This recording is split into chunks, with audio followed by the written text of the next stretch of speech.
Hello everyone, म चाहिँ बेबिका र मेरो ब्लगमा तपाईँहरूलाई स्वागत छ। मेरो चाहिँ आज फर्स्ट टाइम ब्लग हो होइन। म चाहिँ ब्लगिङ गर्न आजदेखि सुरु गरिरहेको छु।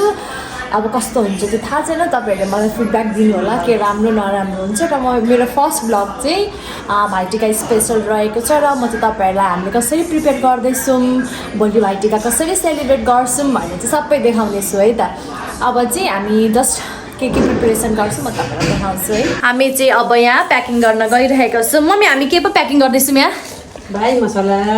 भाइ मसला खाने मेरो भाइ चाहिँ यहीँ छ होइन। मम्मीहरूको चाहिँ दाजुभाइहरू चाहिँ भोलि आउँदै हुनुहुन्छ। यहाँ चाहिँ मम्मी आन्टी यहाँ मिलेर प्याक गर्दै हुनुहुन्छ। यहाँ चाहिँ मेरो भाइ छ, आइगर भाइ। यहाँ मेरो मसला खाने भाइ अर्को यहाँ छ, लुक्ने छ होइन। यहाँ मेरो बहिनी। यहाँ चाहिँ हामी अब प्याकिङ गर्दैछौँ। यहाँ मम्मीहरूले चाहिँ यसरी प्याकिङ गरिदिँदै हुन्छ। मैले चाहिँ मालाहरू अघि गाँसिसकेँ, त्यसको चाहिँ भिडियो लिनै बिर्सेछु। ओके, मैले चाहिँ मालाहरू पनि गाँसिसकेँ, यसको चाहिँ भिडियो लिन गइरहेको छु। मैले चाहिँ मालाहरू अलरेडी बनाइसकेँ। यो चाहिँ मेरो सानो दिदीको छोरालाई हेर्नु त कस्तो क्युट देखिरहेको छ। यो चुप्रो लगाइदिने भोलि। Hello good morning everyone.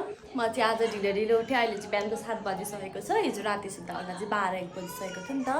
अनि मम्मीले चाहिँ बिहान उठेर रोटी सोटीहरू सबै बनाइसक्नु भएछ। हामी चाहिँ अहिले अब आन्टीसँग बाहिर जान आँटेको। आन्टीले मम्मीहरूले चाहिँ मामाहरूको लागि ढाका टोपी लिनै बिर्सिनु भएछ। अनि हामी चाहिँ त्यही ढाका टोपी लिन जाँदैछु। मैले हाम्रो सानालाई चाहिँ यहाँ सुताउन ल्याएको।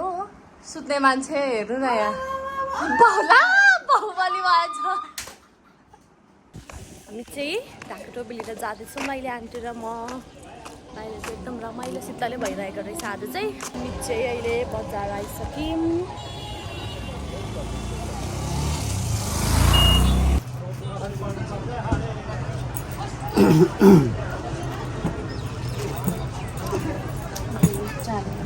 हामीले चाहिँ यहाँ 4 ढाका टोपी लियौँ मामाहरूलाई।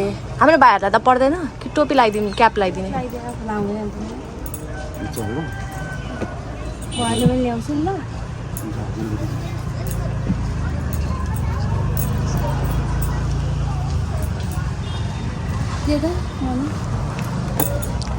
माने बार्गेनिङ गर्दै हुन्छ हाम्रो आन्टी।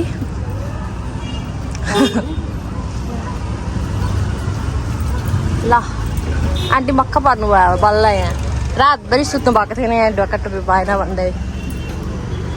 हामीले चाहिँ अब ढाका टोपी किनिसक्यौँ। अब चाहिँ हामी घर जाँदैछौँ। त्यसपछि अब मम्मीले चाहिँ घरमा खानाहरू पकाउँदै हुन्छ। अब हामी गएर हल्का खानाहरू पकाउनु सघाउने अनि रेडीहरू भएर चाहिँ त्यसपछि चाहिँ अब हामी टिका लाउँछौँ। मामाहरू पनि आउने बेला हुन आँटिसक्यो होला।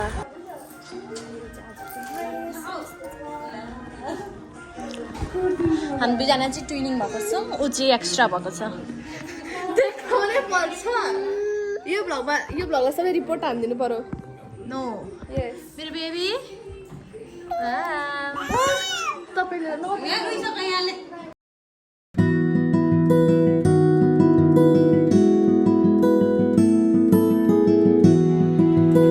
अब चाहिँ फाइनल्ली हाम्रो टिका लाउने पाली आएको छ। हामी तिनजनाले चाहिँ हामी दुईवटा भाइहरूलाई टिका लगाइदिँदैछौँ। हेर्नु होला है त।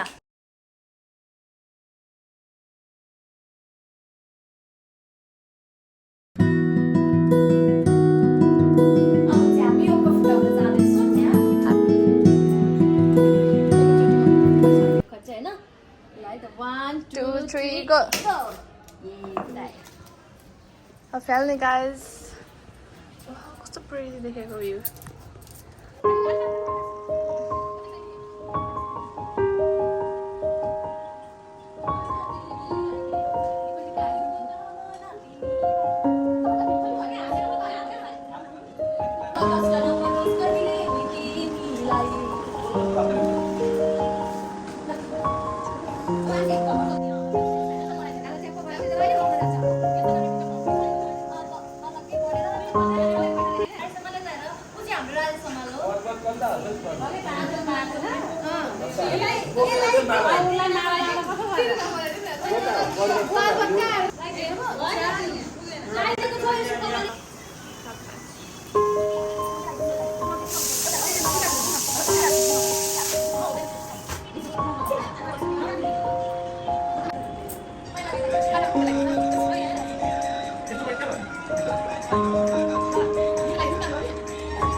अरे माला लाग्दाखेरि पर्वत दिनाको चाहिँ कुकुरलाई मात्रै लगाइदिन्छ अरे त्यही भएर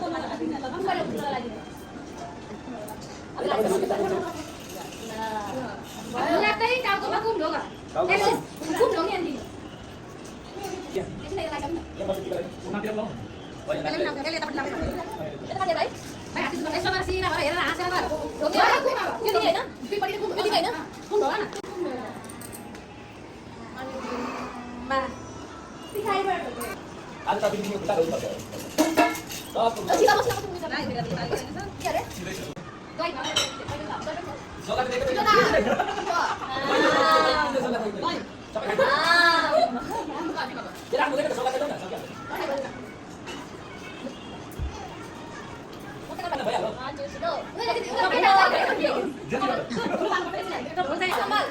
यति महँगो माला चाहिँ आज दिनभरि खोल्नु भएन राति सुत्ने बेला मात्रै खोल्ने कमानी है भाइ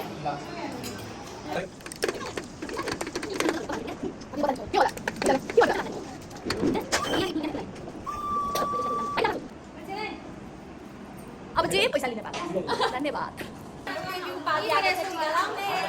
बेबी चाहिँ मानेकै छैन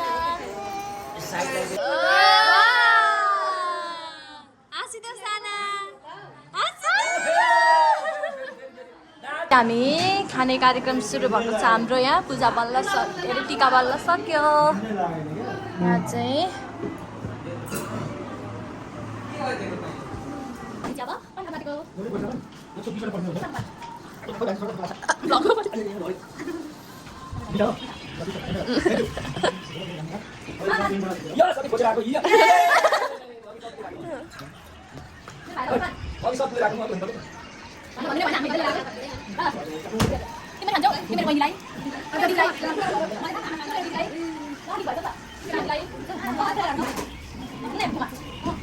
हामी चाहिँ अब यहाँ ग्रुपिङ फोटो खिच्दैछौँ